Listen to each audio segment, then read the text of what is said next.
Hello student, मैं यादव। हम लोग पिछली क्लास में अम्ल क्षार लवण जाने थे कि अम्ल क्या होता है, क्षार क्या होता है, लवण क्या होता है। टुडे आज हम लोग अम्ल एवं क्षार की धातु से अभिक्रिया देखें। तो देखते हैं, यदि कोई अम्ल है, यदि मैं उसको धातु से अभिक्रिया कराता हूँ तो वो हमारा लवण का निर्माण करता है प्लस हाइड्रोजन गैस बाहर करता है। सेम यदि है क्षार, धातु से अभिक्रिया कराओ, ये हमारा लवण बनता है प्लस हाइड्रोजन गैस बाहर करता है। कहने का मेरा मतलब है कि चाहे वो अम्ल हो चाहे क्षार हो, यदि किसी धातु से अभिक्रिया करेगा तो हाइड्रोजन गैस रिलीज करेगा। एग्जाम्पल आपको देते हैं, जैसे हम लोगों का अम्ल है आपका HCl, यदि धातु है जिंक, यदि मैं इसकी अभिक्रिया कराऊं ये क्या करेगा, ZnCl2 प्लस H2 गैस बाहर कर देगा। ZnCl2 क्या है, हमारे लवण है, और H2 क्या है, हाइड्रोजन।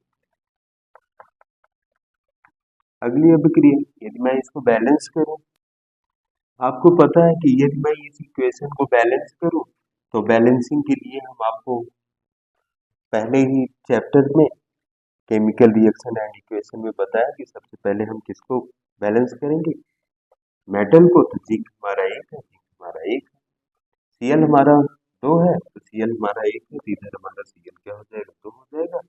ये रासायनिक अभिक्रिया आपकी क्या हो गई, बैलेंस हो गई। यदि मैं H2SO4 है, यदि मैं इसको जिंक से अभिक्रिया कराऊं ये हमारा क्या बनाएगा, ZnSO4 बनाएगा प्लस हाइड्रोजन गैस रिलीज कर देगा। तो हमारे लोगों को क्या है, ये लवण है और ये क्या है, हाइड्रोजन गैस। तो इस प्रकार हम लोग देखें कि कोई भी हम ले लेते हैं, हमारा एसिटिक एसिड है CH3COO H है, यदि मैं इसकी जिंक से अभिक्रिया कराऊं तो हमारा बनता है CH3COO का होल स्क्वायर प्लस ZnH2।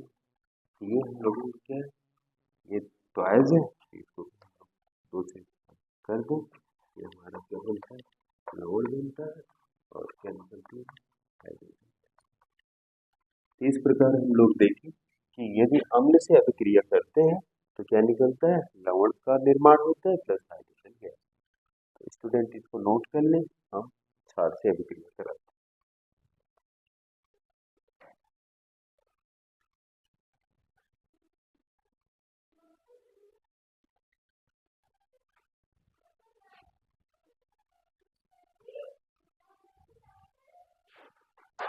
हैं। यदि हम लोगों का क्षार है NaOH, यदि मैं इसकी धातु से अभिक्रिया कराऊं तो हम लोगों का Na2Zn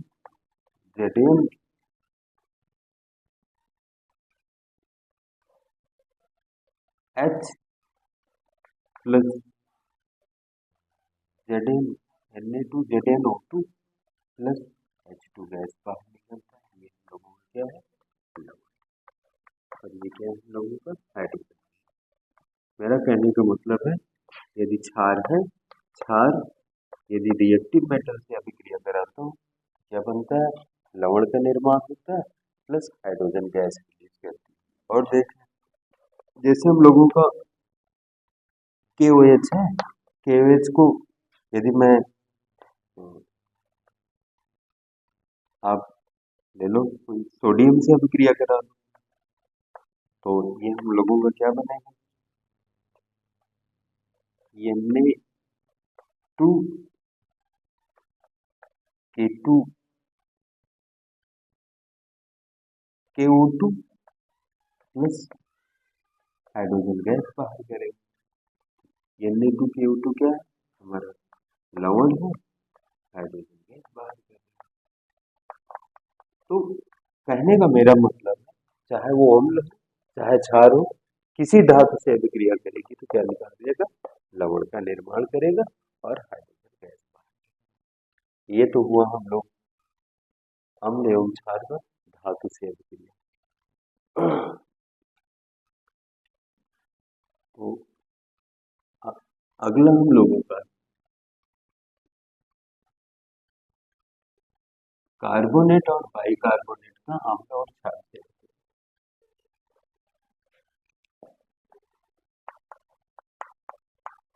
कार्बोनेट एवं बाइकार्बोनेट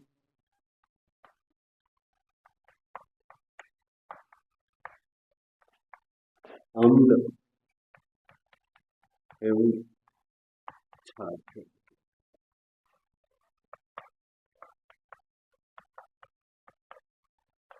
तो क्या होता है कि यदि हमारा कोई कार्बोनेट है,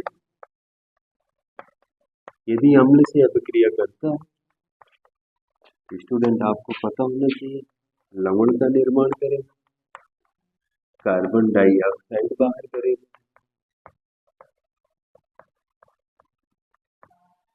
तो प्लस जल बनाएगा। एग्जाम्पल आप लिखिए, जैसे Na2CO3 है, यदि मैं HCl से इसकी अभिक्रिया कराता हूँ तो हमारा बनाता है NaCl प्लस हमारा बनाता है CO2 प्लस H2। तो कार्बन डाइऑक्साइड प्लस जल का निर्माण हुआ। ये आपका क्या है, लवण है, ये आपका कार्बन डाइऑक्साइड है, ये आपका मॉलिक्यूल। जैसे मैं